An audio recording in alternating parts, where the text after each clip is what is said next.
बोलो भक्त और भगवान की जय, सभी संतों की जय, सभी भक्तों की जय। मेरे गुरुदेव श्री रामभद्राचार्य जी महाराज की जय।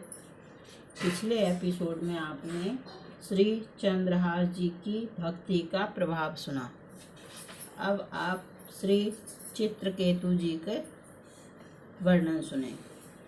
बोलो चित्रकेतु महाराज की जय। सुसैन देश में प्राचीन समय में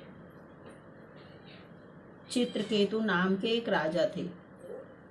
बुद्धि, विद्या, बल, धन, यश, सौंदर्य, स्वास्थ्य आदि सब था उनके पास। उनमें उदारता, दया, क्षमा, प्रजा, वात्सल्य आदि सद्गुण भी पूरे थे। उनके सेवक नम्र और अनुकूल थे। मंत्री नीति निपुण तथा स्वामी भक्त थे। राज्य में भीतर बाहर कोई शत्रु नहीं था। राजा के बहुत सी सुंदरी रानियां थीं। इतना सब होने पर भी राजा चित्रकेतु सदा दुखी रहते थे। उनकी किसी रानी के कोई संतान नहीं थी। वंश नष्ट हो जाएगा, इस चिंता से राजा को ठीक से निद्रा तक नहीं आती थी। एक बार अंगिरा ऋषि सदाचारी भगवत भक्त राजा चित्रकेतु के यहाँ पधारे। महर्षि राजा पर कृपा करके उन्हें तत्व ज्ञान देने आए थे, किंतु उन्होंने देखा कि मोहवश राजा को पुत्र पाने की प्रबल इच्छा है।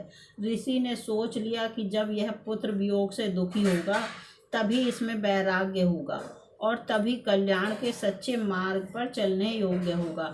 अतः राजा की प्रार्थना पर ऋषि ने त्वष्टा देवता का यज्ञ किया और यज्ञ से बचा अन्न देकर यह कह दिया कि इसको तुम किसी एक रानी को दे देना। महर्षि ने यह भी कहा कि इससे जो पुत्र होगा वह तुम्हें हर्ष शोक दोनों देगा। उस अन्न को खाकर राजा की एक रानी गर्भवती हुई। उसके पुत्र हुआ। राजा तथा प्रजा दोनों को अपार हर्ष हुआ। अब पुत्र स्नेहवश राजा उसी रानी से अनुराग करने लगे। दूसरी रानियों की याद ही अब उन्हें नहीं आती थी। राजा की उपेक्षा से उनकी दूसरी रानियों के मन में सौतिया डाह उत्पन्न हो गया। सबने मिलकर उस नवजात से बालक को एक दिन विष दे दिया और बच्चा मर गया।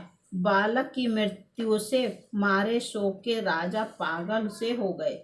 राजा को ऐसी विपत्ति में पड़ा देखकर उसी समय वहां देवऋषि नारद के साथ महर्षि अंगिरा आए।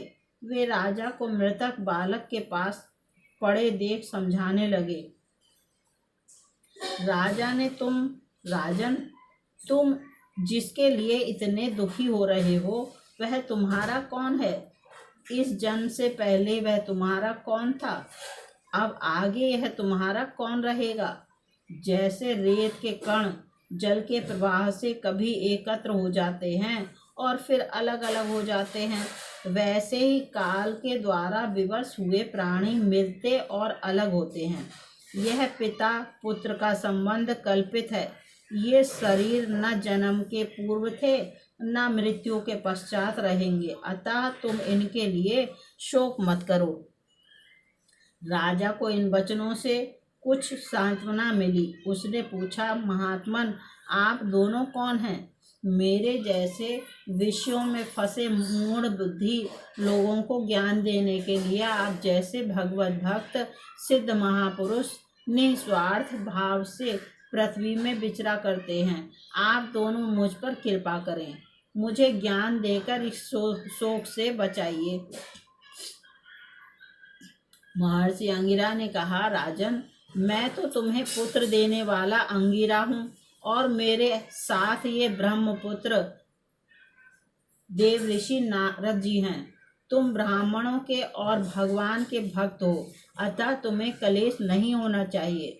मैं पहले ही तुम्हें ज्ञान देने आया था, पर उस समय तुम्हारा चित्त पुत्र प्राप्ति में लगा था। अब तुमने पुत्र के वियोग का क्लेश देख लिया। इसी प्रकार स्त्री, धन, ऐश्वर्य आदि भी नश्वर हैं। उनका वियोग भी चाहे जब संभव है और ऐसा ही दुखदायी है। ये राज्य, गृह, भूमि, सेवक, मित्र, परिवार आदि सब शोक, मोह, भय और पीड़ा ही देने वाले हैं।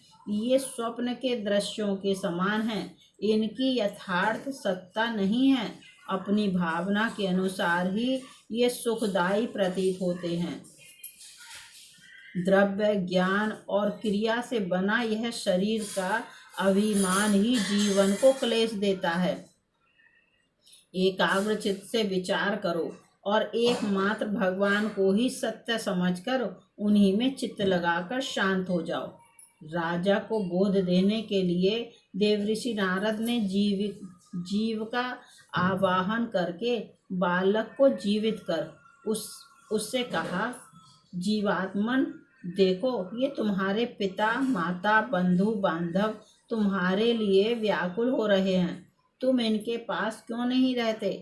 जीवात्मा ने कहा, ये किस किस जन्म में मेरे पिता माता हुए थे? मैं तो अपने कर्मों का फल भोगने के लिए देवता, मनुष्य, पशु, पक्षी आदि योनियों में अनंत काल से जन्म लेता आ रहा हूँ। सभी जीव परस्पर कभी पिता, कभी पुत्र, कभी मित्र, कभी शत्रु, कभी राजा सजातीय, कभी विजातीय, कभी रक्षक, कभी विनाशक, कभी आत्मीय और कभी उदासीन बनते हैं। ये लोग मुझे अपना पुत्र मानकर रोते क्यों हैं? शत्रु मानकर प्रसन्न क्यों नहीं होते? जैसे व्यापारियों के पास वस्तुएं आती और चली जाती हैं। एक पदार्थ आज उनका है, कल उनके शत्रु का है। वैसे ही कर्मवश जीव नाना योनियों में जन्म लेता घूमता है। जितने दिन जिस शरीर का साथ है, उतने दिन ही उसके संबंधी अपने हैं। यह स्त्री, पुत्र, घर आदि का संबंध यथार्थ नहीं है। आत्मा न जन्मता न मरता है। यह नित्य, अविनाशी, सूक्ष्म, सर्वाधार स्वयं प्रकाश है। वस्तुतः भगवान ही अपनी माया से गुणों के द्वारा विश्व में नाना रूपों में व्यक्त हो रहे हैं। आत्मा के लिए ना कोई अपना है ना पराया, वह एक है और हित अहित करने वाले शत्रु, मित्र आदि नाना बुद्धियों का साक्षी है। साक्षी आत्मा किसी भी संबंध तथा गुण दोष को ग्रहण नहीं करता। आत्मा तो कभी मरता नहीं, वह नित्य है और शरीर नित्य है नहीं। फिर ये लोग क्यों व्यर्थ रो रहे हैं? राजपुत्र का जीवात्मा इतना कहकर चला गया। उसकी बातों से सबका मोह दूर हो गया।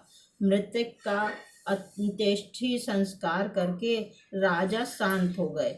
जब बालक को विष देने वाली रानियों ने यह ज्ञान सुना, तब अंत्येष्टि संस्कार करके राजा शांत सुना, तब उन्हें बड़ा पश्चाताप हुआ।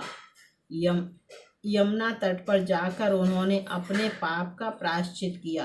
राजा चित्रकेतु ऋषियों के उपदेश से शोक, मोह, भय और क्लेश देने वाले दुस्तज्य ग्रह के स्नेह को छोड़कर महर्षि अंगिरा और देवऋषि नारद जी के पास जाकर उनसे भगवत प्राप्ति का साधन पूछने लगे।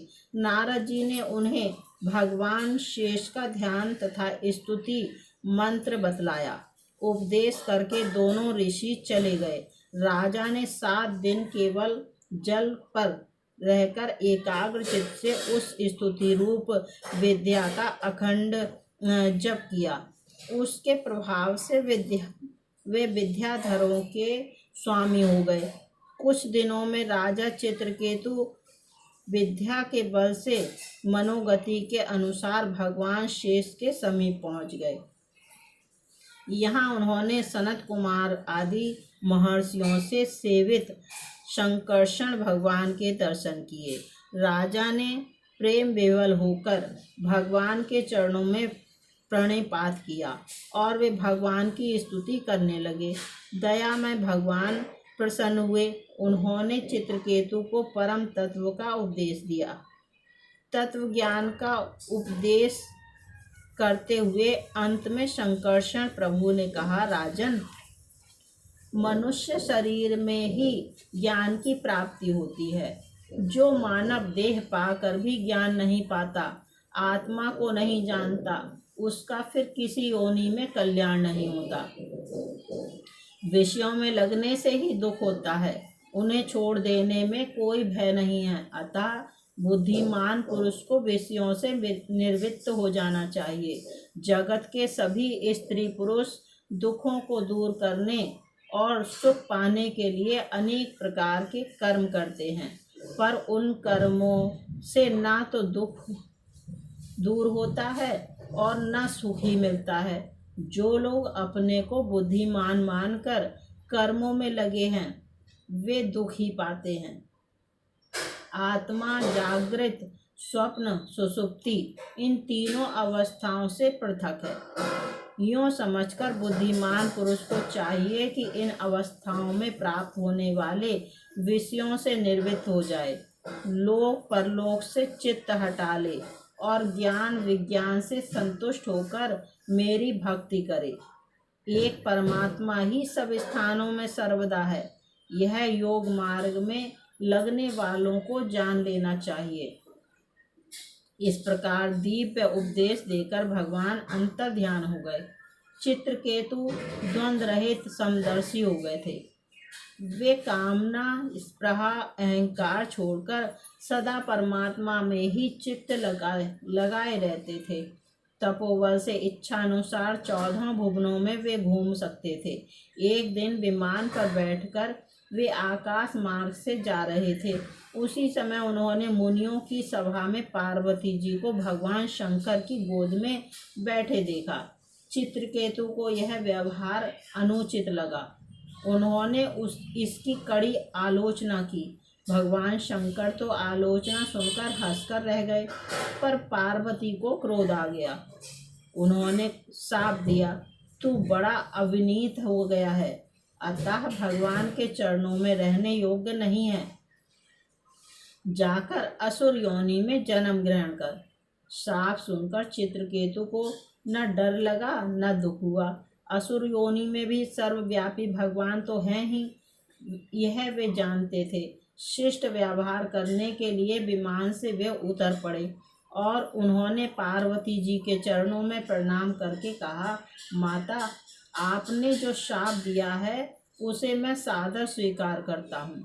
मैं जानता हूँ कि देवता लोग मनुष्य के लिए जो कुछ करते हैं वह उसके कर्मानुसार ही करते हैं।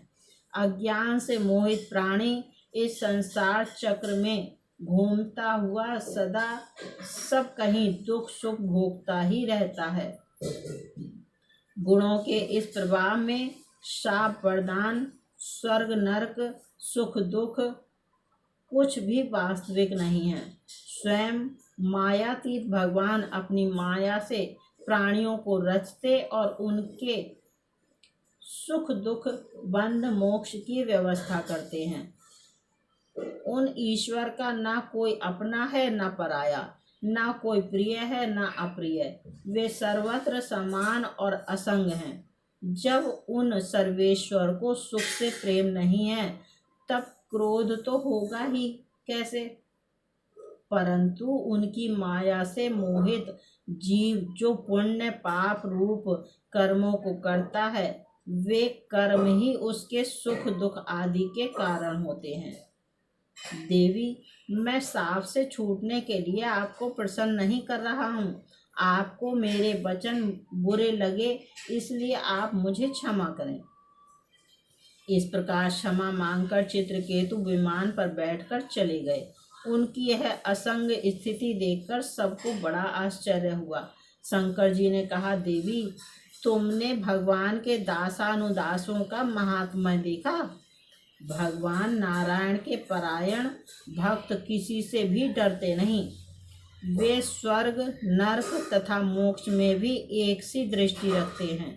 भगवान की लीला से ही जीव देह धारण करके सुख दुख जन्म मरण शाप अनुग्रह का भागी होता है। जैसे रस्सी में अज्ञान से सर्प का भ्रम होता है, वैसे ही इष्ट अनिष्ट का बोध अज्ञान से ही है।